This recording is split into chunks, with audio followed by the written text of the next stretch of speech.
नमस्ते दोस्तों। आज हम एक ऐसे टॉपिक पर डिस्कस करेंगे जो बहुत ही इम्पोर्टेंट है और हर इंसान की ज़रूरत है।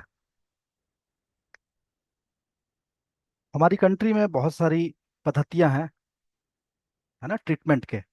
जैसे कोई बीमार पड़ा, बहुत सारी पद्धतियां हैं, है ना। उसमें एलोपैथी है, मॉडर्न एलोपैथी जिसको बोल रहे हैं, आयुर्वेदा है, राइट, होम्योपैथी है, यूनानी है, फिर चाइनीज ट्रेडिशनल मेडिसिन है ना, जिसको एक्यूप्रेशर एक्यूपंचर बोलते हैं, कलर थेरेपी है। अब इसमें से कौन सा बेस्ट है? क्या कोई ये बोल सकता है कि ये बेस्ट है? हम ऐसा नहीं बोल सकते। हमें अपना डिसीजन लेना पड़ता है। जैसे मैं आपको एक एग्जांपल देता हूँ कि ऐसी बहुत सारी बीमारियां हैं जिसका एलोपैथी में कोई ट्रीटमेंट नहीं है। जैसे सर्वाइकल हो गया, साइटिका हो गया, आपको नींद नहीं आ रही है, इंसोम्निया हो गया, ऐसी बहुत सारी और बीमारियां हैं जिनका कोई ट्रीटमेंट नहीं है एलोपैथी में, है ना। तो क्या हमें एलोपैथी लेना चाहिए? आप इंसोम्निया में आप जाके डॉक्टर से मिलो, एलोपैथी डॉक्टर से। वो आपको कुछ भी नहीं बोलेंगे कि आप योग करो, मेडिटेशन करो, है ना। आपको ये सब बोलेंगे ही नहीं वो लोग। उनका सिंपल फंडा है नींद की गोली देना, जो कि आपके ब्रेन को पैरालाइज कर देता है। आप भी खुश, आपने बस टंग पे डाला और पानी पिया और हो गया काम। लेकिन क्या आपकी एक्चुअल प्रॉब्लम सही हुई इससे? समझने की बात यहाँ पे है। आप कितने दिन नींद की गोली खाओगे? डिप्रेशन का कोई मेडिसिन नहीं है एलोपैथी में। मैं एलोपैथी की बुराई नहीं कर रहा हूँ, मैं अभी आता हूँ। एलोपैथी भी बहुत अच्छी अ, अच्छा रिजल्ट देता है, उस पर भी हम डिस्कस करेंगे। कुछ लाइफस्टाइल डिजीज हैं, सर्वाइकल, साइटिका, ये सब लाइफस्टाइल डिजीज है ना। आपका सोने का पोजीशन, है ना, वो सब कुछ डिपेंड करता है आपकी लाइफस्टाइल। आपके स्टमक में कोई दिक्कत हुआ तो वो आपका डेली का रूटीन जो है, आप क्या खा रहे हो, कितना जंक फूड खा रहे हो, है ना, वो सारी चीजें डिपेंड करती है। आप सर्वाइकल के लिए जाओगे एलोपैथी में, वो आपको मल्टीविटामिन और कैल्शियम की गोली, और आपको ज़्यादा और दिक्कत हो रही है, उसकी वजह से नींद नहीं आ रही है तो पेन किलर दे देंगे। फिर आपको फाइनली एक मेडिसिन दे देंगे जिससे आपको नींद आ जाए। लेकिन क्या वो सर्वाइकल की प्रॉब्लम सही हो गई आपकी उससे? नहीं होगी। सर्वाइकल की प्रॉब्लम आपकी कभी भी सही नहीं होगी उससे। तो यहाँ क्वेश्चन आता है कि फिर करना क्या है? हमें अपना डिसीजन लेना है। अच्छा, आपने अभी रिसेंटली, एक 6 महीने साल भर पहले की बात है, क्रिकेटर थे हमारे सिद्धू, उनकी वाइफ को कैंसर हुआ था, राइट। ऐसा नहीं है कि वो एलोपैथी में नहीं गए, वो डेफिनेटली एलोपैथी में गए, क्योंकि उनकी वाइफ का देखा बाल पूरा उड़ा हुआ था, है ना। तो मतलब उन्होंने रेडियोथेरेपी और जो भी कीमोथेरेपी वो सब लिया। लेकिन उन्होंने एक अच्छा डिसीजन क्या लिया, वो नेचुरोपैथ और आयुर्वेद की तरफ मूव हो गए साथ साथ में, और उनकी वाइफ क्योर हो गई। अगर वो कंटिन्यूअस एलोपैथी में रहते और रेडियो थेरेपी और वो क्या बोलते हैं, जो भी कीमोथेरेपी वो सब करते हैं, मुझे ज़्यादा आइडिया नहीं है उसमें क्या होता है, तो क्या वो क्योर हो जाती? चांसेस बहुत कम थे। आप डायलिसिस पेशेंट को देखते ही हो, कितने लोग, सर्वाइवल रेशियो क्या है डायलिसिस पेशेंट का, आप जरा सर्च कर लेना। तो भी 99% जनता जो है डायलिसिस पे जा, जिसको किडनी का दिक्कत है वो डायलिसिस पे जाता ही है। बट दिनों दिन, जैसे जैसे डायलिसिस पहले महीने में एक होता है, फिर दो होने लगता है। तो फिर हम क्यों जा रहे हैं? जब अगर डायलिसिस बढ़ रहा है तो फिर हम क्यों जा रहे हैं? हमें नहीं जाना चाहिए ना। हम थायराइड की गोली पहले 25 mg खा रहे हैं। तो भाई, अगर हम 25 mg खा रहे हैं तो हमारा थायराइड ठीक होना चाहिए। तभी तो हमें डॉक्टर ने दवाई दिया है। आप बुखार की दवाई खाते हो तो बुखार ठीक होता है ना? उसी तरह अगर थायराइड की आप गोली खा रहे हो 25 mg, तो ठीक होना चाहिए। बट आप थोड़े दिन बाद क्या होता है, साल 2 साल बाद वो 50 mg हो जाता है, फिर 100 mg हो जाता है। फिर भी हम खाते रहते हैं। हम अपना डिसीजन ले ही नहीं पाते हैं। हमारे दिमाग में ऐसा भर दिया गया है कि हम अपना डिसीजन ले ही नहीं पाते हैं, हम बिल्कुल ब्लैंक हैं। जो एलोपैथी डॉक्टर बोल रहा है हम ब्लाइंडली उसको फॉलो कर रहे हैं। अच्छा ठीक है, 50 mg से आप 100 mg बढ़ा देते हैं, ठीक है, खुश। घर आके हम, देखो जी ये पूरा महीना का हम दवाई लेके आ गए। डेली आपको एक गोली खानी है 100 mg की। पहले 50 mg था, अब 100 mg। तो आप क्यों खा रहे हो? आप बंद करो उसको। जब आप 25 mg से ठीक नहीं हुए तो फिर आप क्यों खा रहे हो? भाई, कोई मेडिसिन तो इसीलिए हम खाते हैं ना कि हमारी बीमारी क्योर हो। हमारी बीमारी तो बढ़ती जा रही है। अगर आपकी आंखों में दिक्कत है, कमजोर है, आप आई डॉक्टर के पास जाओ। तो हमारे एलोपैथी मेडिसिन में, मॉडर्न मेडिसिन में क्या सबसे बड़ी प्रॉब्लम क्या है? कि हर डिपार्टमेंट अलग अलग है। सोचने का तरीका उनका, लीवर स्पेशलिस्ट अलग, हार्ट स्पेशलिस्ट अलग, आई स्पेशलिस्ट अलग।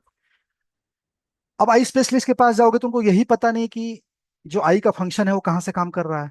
वो आपको ड्रॉप दे देगा, चश्मे का नंबर बढ़ा देगा, लेकिन आपको एक बार भी नहीं बोलेगा योग करो, मेडिटेशन करो, आई एक्सरसाइज करो।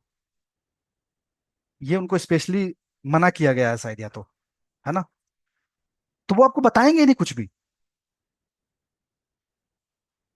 तो ये ऐसी बहुत सारी बीमारियां हैं जो एलोपैथी में ट्रीटमेंट नहीं है उनका। आपको नींद नहीं आ रही है तो अगर क्रॉनिक, आपको आपको क्रॉनिक हेडेक है, तो वो कहाँ से कनेक्टेड है? हमारे कौन से इंटरनल ऑर्गन से कनेक्टेड है? उसमें एनर्जी इम्बैलेंस है, इसलिए आपको नींद नहीं आ रही है। तो हमें गॉल ब्लैडर चेक करवाना है। हमें गॉल ब्लैडर की एनर्जी जो है बैलेंस करनी है। आंखें हमारी खराब हो रही है, तो हमें लिवर की एनर्जी बैलेंस करनी है। लिवर को हमें ठीक करना है। और ज्यादातर प्रॉब्लम तो हमारे पेट से ही शुरू होता है, स्टमक से। अगर आप ये सोचो कि हर चीज एक शून्य से बनती है ना। जैसे एक बच्चा भी पैदा हो रहा है तो शून्य है ना? फिर उसका ग्रोथ होता है, डीएनए, आरएनए। डीएनए एक ब्लूप्रिंट बनाता है ना? कि पेरेंट्स की शक्ल कैसी है, उनका आंख कैसा है, चेहरा कैसा है, वो ब्लूप्रिंट बनता है। फिर आरएनए जो है वो एक बिल्डिंग स्ट्रक्चर तैयार करती है ना? और जो नॉर्मल बच्चा का वजन है वो 2 से 2.5 किलो का होता है। और फिर वो जब पैदा हो जाता है तो फिर वो 80 किलो, 100 किलो, 200 किलो तक भी पहुंच जाते हैं लोग, वेट में, वेट गेन करके, है ना? तो एक शून्य से चीजें शुरू हुई। उसी तरह जब हम खाते हैं तो हमारा स्टमक, जो डाइजेस्टिव सिस्टम है, वो प्रॉपर काम करना चाहिए। हमारा पेट साफ होना चाहिए सुबह, स्टूल साफ होना चाहिए। अगर स्टमक साफ नहीं है, अगर आपका स्टूल साफ नहीं हो रहा है सुबह सुबह, तो आप मान के चलो कि आपको ये सारी प्रॉब्लम आएगी जो हमने डिस्कस किया। आंखें कमजोर हो जाएगी, है ना? फिर आपको नींद नहीं आएगा, आपके जॉइंट्स में पेन रहेंगे, वात पित्त कफ बढ़ जाएगा, सब कुछ इम्बैलेंस हो जाएगा। तो सब कुछ जुड़ा हुआ है हमारे पेट से। तो अगर आपका पेट साफ नहीं हो रहा है, आप डॉक्टर के पास गए, उन्होंने कुछ दवाई दिया, पेट साफ हो गया, क्या आपका डाइजेस्टिव सिस्टम सही हुआ क्या? क्वेश्चन यहाँ पे आ रहा है। पेट तो साफ हो गया, अगले दिन आप एक दिन अच्छा फील करोगे, बहुत अच्छा लगेगा। लेकिन क्या नेचुरली हुआ? नेचुरली नहीं हुआ। आपने वो दवाई खाई, इससे आपका पेट साफ हुआ। तो क्या आप सालों, साल दर साल दवाई खाते रहोगे? नहीं, आपको डाइजेस्टिव सिस्टम पे काम करना है। आपके डाइजेस्टिव सिस्टम को इम्प्रूव करना है। तो देखो, मैं यही कहना चाह रहा हूँ कि आप हमेशा वाइज डिसीजन लो। लेकिन अब एलोपैथी में आते हैं। अगर हमारा एक्सीडेंट हो गया, फ्रैक्चर हो गया पैर, तो क्या मैं एक आयुर्वेदिक डॉक्टर के पास जाऊंगा या होम्योपैथी डॉक्टर के पास जाऊंगा? नहीं ना। मुझे हॉस्पिटल में ही जाना पड़ेगा। और वहीं पे जो भी प्लास्टर होता है या जो भी होता है, वो सब कुछ वहीं पे होगा। ऐसे बहुत सारी चीजें हैं जो हम एलोपैथी पे डिपेंड है, और एलोपैथी से रिजल्ट भी आता है। मैं सब चीजों में बुराई नहीं कर रहा हूँ। बट आप ब्लाइंडली एक पैथी में बिलीव मत करो। आप उससे बाहर निकलो। थायराइड 100% ठीक होता है। बीपी भी 100% ठीक होता है। नींद की बीमारी भी 100% ठीक होती है। आपको अपनी सोच बदलनी पड़ेगी। पैथी बदलनी पड़ेगी। आपको एक वाइज डिसीजन लेना पड़ेगा। बुद्धिमानी से डिसीजन लेना पड़ेगा। नहीं तो आप जिंदगी भर गोली खाते रहो। आप थायराइड की खाते खाते फिर हार्ट की खाने लगोगे। फिर कुछ और गोली बढ़ जाएगी। है ना? तो ऐसे ऐसे करके आपके पास, जब आप 45-50 के पहुंचोगे, तो आपके पास डेली कॉम्बिनेशन होगा 6 टैबलेट्स का। है ना? तो आप 6 टैबलेट्स डेली खाना है आपको। उसके बाद जैसे उम्र बढ़ेगी तो 8 हो जाएगी। है ना? तो हर पैथी बढ़िया है। आपको एक वाइज डिसीजन लेना है। अभी मैं आपको बताता हूँ कि एक्यूप्रेशर एक्यूपंचर कैसे काम करता है। ये चाइनीज पद्धति है। कोरियन पद्धति है। सुजोक जो है कोरियन पद्धति है। तो ये कैसे काम करता है, और हमारी कंट्री में बहुत सारे डॉक्टर हैं। भाई ये, अब मैं उनके टैलेंट पे नहीं जाऊंगा, कौन कितना जानता है कौन नहीं जानता, वो एक अलग मैटर है। ठीक है? आप उनका रिव्यू देखो, और आप उनसे ट्रीटमेंट ले सकते हो। बट ऐसी बहुत सारी बीमारियां हैं जिनका ट्रीटमेंट, बेस्ट ट्रीटमेंट जो है, या तो आयुर्वेदा में आएगा, या नेचुरोपैथ में आएगा, या फिर टीसीएम में आएगा। 99% चांसेस है। बिकॉज ये तीनों चारों पद्धतियां जो मैंने बताया, ये रूट कॉज पे काम करती है। आप सर्वाइकल के लिए ट्रीटमेंट के लिए अंग्रेजी में जाओगे, तो मैंने आपको बताया वो क्या ट्रीटमेंट देंगे। लेकिन अगर आप यही चीज आप आयुर्वेदा में जाओगे, या फिर आप एक्यूप्रेशर में जाओगे, तो वो रूट रूट से ट्रीटमेंट करते हैं। ये प्रॉब्लम आपको क्यों हुई है, आपको योग योग की पोजीशंस बताएंगे, आपको मेडिटेशन बताएंगे, आपके लाइफ स्टाइल को कैसे चेंज करना है। आपके स्टमक पे काम करेंगे वो। है ना? अगर आपका स्टमक अपसेट है, आपका स्टूल साफ नहीं होता है, तो वो रूट कॉज होता है। उस पे वो लोग काम करेंगे। आपके अगर ऑर्गन में एनर्जी इम्बैलेंस है, तो उसको बैलेंस करेंगे। इसको बोलते हैं रूट कॉज। तो फिर आपको नींद की गोली नहीं खानी पड़ेगी। फिर आपको पेट साफ के लिए दवाई नहीं खानी पड़ेगी। अगर आप आंखों की एक्सरसाइज करते हो, है ना, तो आपको आपकी आपके जो चश्मे का पावर है, वो नहीं बढ़ेगा। हो सकता है थोड़े दिन बाद ये उतर भी जाए। तो आपको रूट कॉज पे काम करना है। अगर आपका लीवर कमजोर है, तो चश्मे का जो पावर है, वो डेफिनेटली बढ़ता ही जाएगा। आई ड्रॉप डालने से कुछ नहीं होता है। एक आपको थोड़े दिन, थोड़े टाइम के लिए रिलैक्स मिल जाता है कि हाँ ठीक है, अब आप रिलैक्स हो जाते हो कि हाँ ठीक है भाई, मैंने आई ड्रॉप डाला है। लेकिन आई ड्रॉप आपके लीवर को ठीक थोड़ी नहीं कर देगा। आपका अगर क्रॉनिक हेडेक है, हमेशा सर दर्द हो रहा है, तो आप पेन किलर खाओगे, आपको थोड़ी देर के लिए आराम मिल जाएगा, नो डाउट। लेकिन क्या वो गॉल ब्लेडर को सही कर देगा क्या? आपका पेन किलर नहीं सही करेगा। आप अगर नींद नहीं आ रही है, तो आप नींद की गोली खाओगे, तो एक दिन के लिए आराम हो जाएगा। आप 10 दिन खाओगे, हो सकता है 10 दिन के लिए आराम हो जाए, लेकिन फिर उसमें भी पावर बढ़ने लगेगा।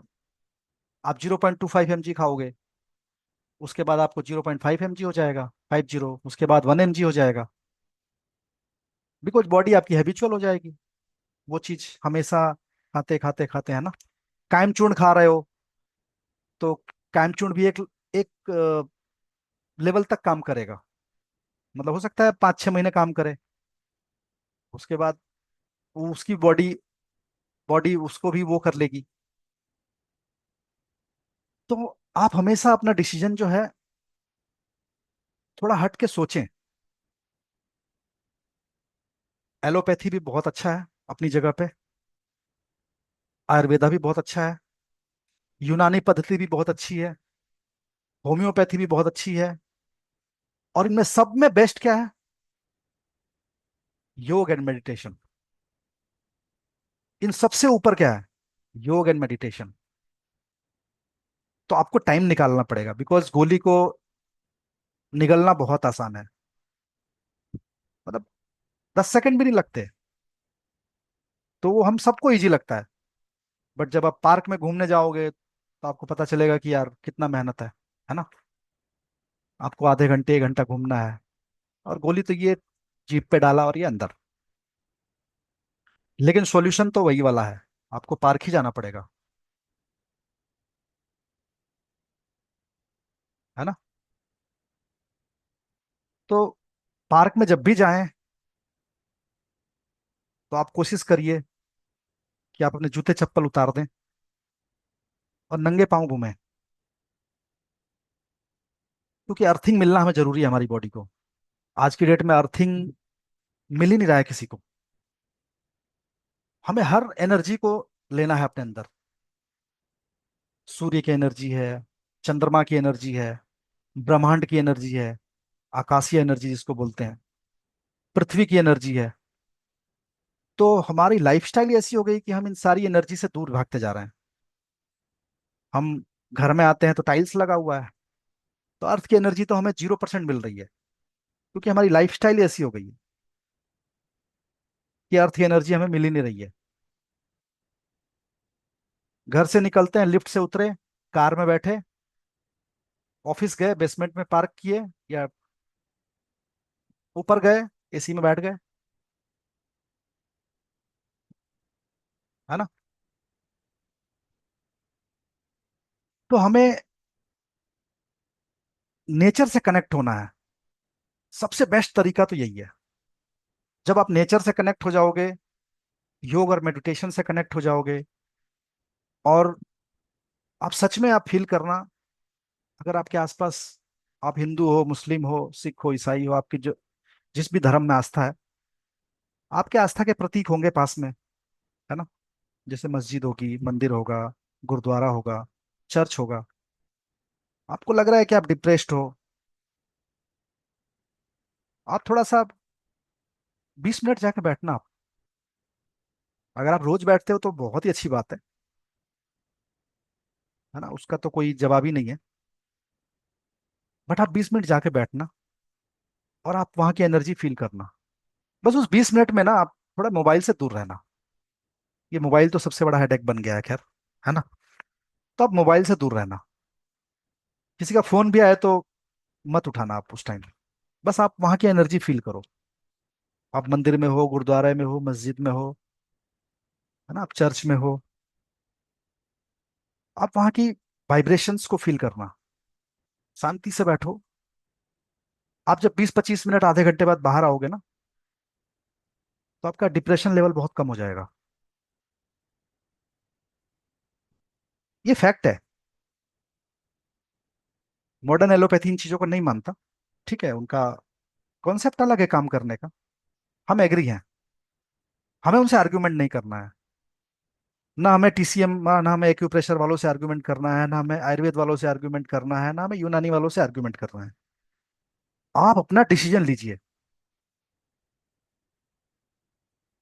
और दवाइयों से कोशिश करिए कैसे आप दूर रह सकते हो, अपने बच्चों को कैसे दूर रख सकते हो, अपने पेरेंट्स को कैसे दूर रख सकते हो, आप खुद कैसे दूर हो सकते हो। तो सबसे बेस्ट तरीका है योग, मेडिटेशन, स्पिरिचुअलिटी, आप घर में आप थोड़ा सा अच्छा माहौल बना के रखिए, है ना, उससे भी बहुत पॉजिटिव वाइब्रेशंस आती है हमारे दिमाग में। कलर थेरेपी का भी बहुत अच्छा रोल है। बहुत लोग नहीं मानते कलर थेरेपी को, ये तो बेकार चीज है ये वो, लेकिन कलर थेरेपी बहुत ही पावरफुल है। जो इसको जानता है समझता है, वो बहुत बड़ी बड़ी बीमारियों को ठीक कर देता है सिर्फ कलर लगा के, बिना इंजेक्शन, बिना कोई दवाई खाए, सिर्फ कलर लगा के।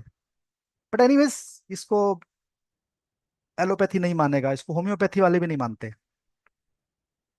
है ना। तो ठीक है, हमें किसी से आर्ग्यूमेंट नहीं करना है। मेरे को तो जब जरूरत पड़ती है तो ऐसा लगता है मुझे अंग्रेजी में जाना है तो जाना ही पड़ता है, लेकिन मैं कोशिश करता हूँ 99% की मैं ना जाऊं। ठीक है दोस्तों, अभी आज का जो सेशन है मैं ही क्लोज करता हूँ।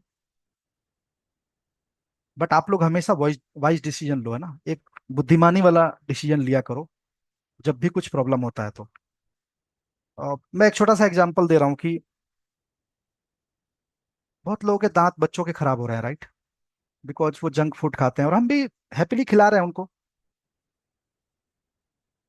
उसके बाद हम, बहुत ही पेनफुल प्रोसेस है जब आप डेंटल के पास जाओगे, बहुत ही पेनफुल प्रोसेस है ना, आरसीटी और दांत निकालना और दांत लगाना और सफाई करना।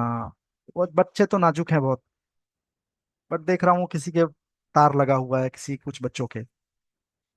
आप ऑयल पुलिंग कराओ, one of the best method to keep your teeth healthy and your children's teeth healthy. सब लोग वो ऑयल पुलिंग करो, लेकिन ऑयल पुलिंग में मेक श्योर करना कि कोल्ड प्रेस्ड ऑयल हो, आपने आपने सामने निकलवा के लाए हो आप ऑयल। ऑयल पुलिंग में कुछ नहीं है, आप यूट्यूब पे वीडियो देख लेना, बस 20 मिनट थोड़ा सा तेल लेना है, जैसे आप, है ना, वो नारियल का तेल हो सकता है, बादाम का तेल हो सकता है, तिल का तेल हो सकता है, सरसों का तेल नहीं। ठीक है, ठीक है, ये दो दो या तीन तेल आप अल्टरनेट भी ले सकते हो। उसको 20 मिनट मुंह में रखना है, थोड़ा थोड़ा बीच बीच में घुमाते रहना है। जब 20 मिनट, 15-20 मिनट हो जाए तो उसको स्पिट कर देना है। बस यही है, ऑयल पुलिंग है। आप बिलीव नहीं करोगे, हमारे एक खिलाड़ी भी हैं, संग्राम सिंह, आप उनका वीडियो देख सकते हो। वो पिछले 10 साल से या 15 साल से ऑयल पुलिंग करते हैं। तो आपके मसूड़े इतने मजबूत हो जाएंगे कि दांतों में कभी प्रॉब्लम आएगी ही नहीं। तो मेरे बच्चे के साथ भी यही इशू आया था दांत का। तो डॉक्टर ने बोला कि चलने दो, जितना दिन चल रहा है फिर सारा निकालना पड़ेगा।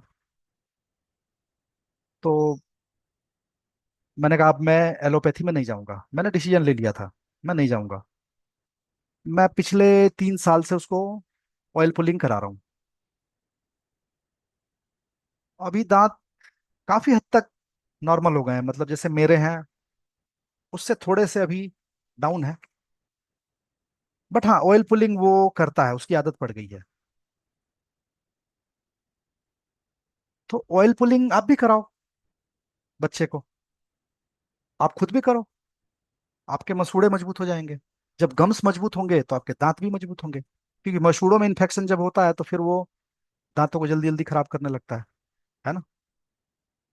तो आप ऑयल पुलिंग की हैबिट डालो, 15-20 मिनट लगता है, और आप एकदम बेस्ट महसूस करोगे जब आप साल भर निकल जाएगा तो, है ना। ओके, मैं अभी सेशन क्लोज कर रहा हूँ। Thank you.